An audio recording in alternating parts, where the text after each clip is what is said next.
Good morning, Algebra. Surprise! I'm not here today.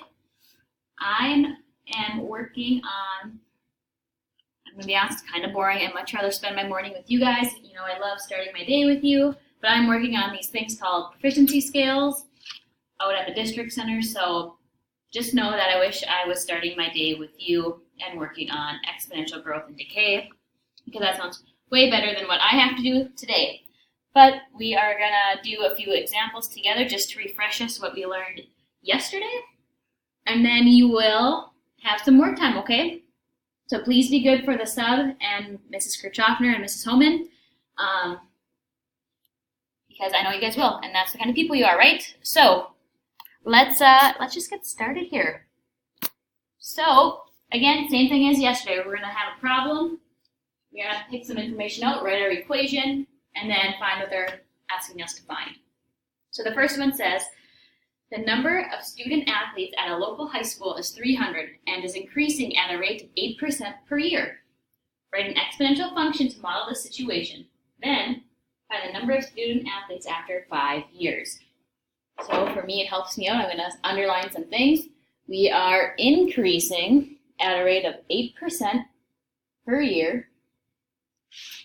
We want to figure out how many student athletes there'll be after 5 when we start with 300.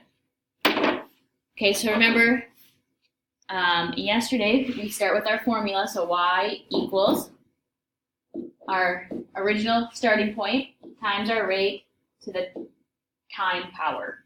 So now from here, we'll fill in, we have y equals, how many students are we starting with? We are starting with 300. Our rate, we have to figure that part out right now. So remember, we always start with our whole, 100%, and I'm increasing by 8%, so I'm going to add those. When I add 108, I get 108%. And then remember, we write this as a decimal for our equation, so it's really 1.08. Now I'm going to plug that into my R. And then we are looking for when, guys? 5 years. So to the 5th power. And now again, folks, it's just calculator work. I know it's probably going to be super easy to just sit here, take notes, and not do it yourself, but it's good practice. You should type this into your calculator, and we'll find out how many athletes there are. When you crunch it out, it's like 440.79, but obviously we know we can't have 0.79 hundredths, of a person, so we will round up to 441 student athletes. And you should label because we know what we're looking for, student athletes. Perfect. How are we doing this morning? Are we up? Are we awake and with it? Huh? Okay. Number 2. A population of fish starts at 8,000 and decreases by 6% per year. Write an exponential function to find the population in fish 10 years later. So again, some pertinent information. Our population of fish is starting at 8,000. We are decreasing by 6%, and we want to figure out what our population will be after 10 years. So again, here's our generic formula. We'll plug in.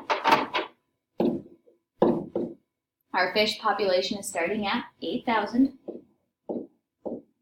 Our rate, we have to figure that out. So remember, we always start with 100 because if it's whole, it's 100%. And we are decreasing, so I'm subtracting 6%, which leaves me at 94%. And then 94% as a decimal is 0.94.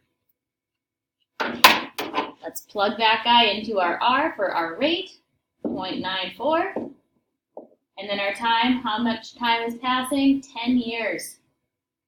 So again, crunch this out in your calculator, and we find that we will have 4,308.9 fish. Again, fish can't have part of a fish, so we're going to round up to 4,309 fish.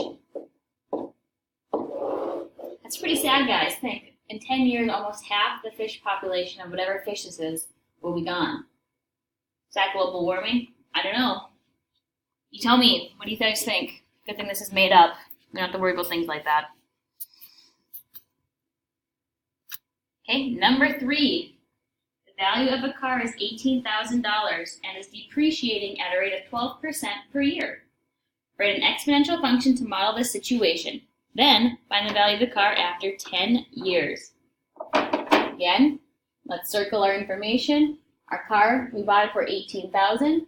It is depreciating at a rate of 12%, and we want to figure out how much it's worth after 10 years. So again, our formula, plug in what we know. How much did we buy the car for? $18,000. We have to figure out our rate. So again, we always start with 100 because you're whole at 100%. And we are depreciating, so we're subtracting 12%. So now we're going to get 88%. 88% as a decimal, 0.88. Let's plug that guy over here into our equation. And we want it to the 10th power for 10 years. Again, this calculator work. You guys think I'm repeating myself? Because I feel like I'm repeating myself. I'm sorry if it's like this every day, which I know it is. But we have a good time, right? Okay. So we should get about $5,013 at 0.17 cents. But since we know this is money, we go to how many decimal places? 2. So we'll have $5,013.02 by rounding.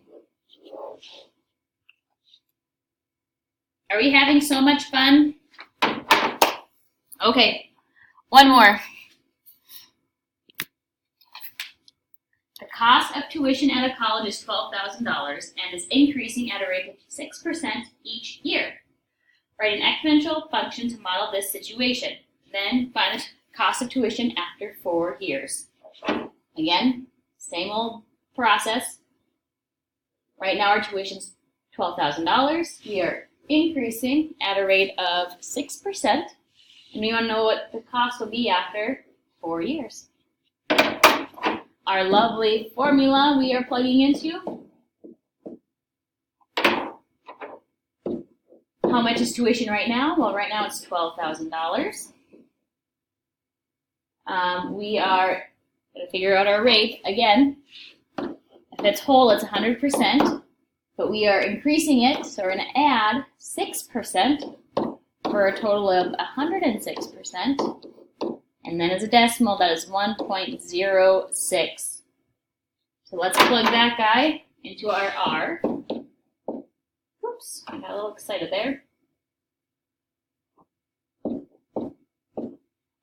And then to the T, which is 4. And now again, crunch it out, folks. Let's see here.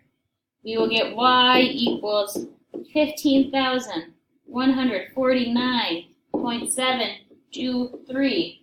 Again, since we're talking about money, we know we round to 2 decimal places. So our final answer will be 15,149.73. That is kind of expensive for college. I think it's expensive for anything. But before you turn me off, listen real quick. Your homework is only, I think, like 8 questions, maybe. I don't even think it's that. Maybe, I think it's 8. But these don't take you very long, right? So you might have some extra time on your hands in class. You have some options. 1, do missing work. 2, work on other homework for a different class. You can read. Otherwise, I have an extra credit opportunity that the sub will have. It's just a review of exponents, and I will give you obviously extra credit for that. That would be a good thing to pick away at, because tomorrow I think is just going to be like a work day, kind of a work fun day. I don't know yet. So we could do that tomorrow too. But just don't be a butthead. Be good for the sub and Mrs. Kirchhoffner and Mrs. Homan, and I will see you tomorrow. Have a super, super day.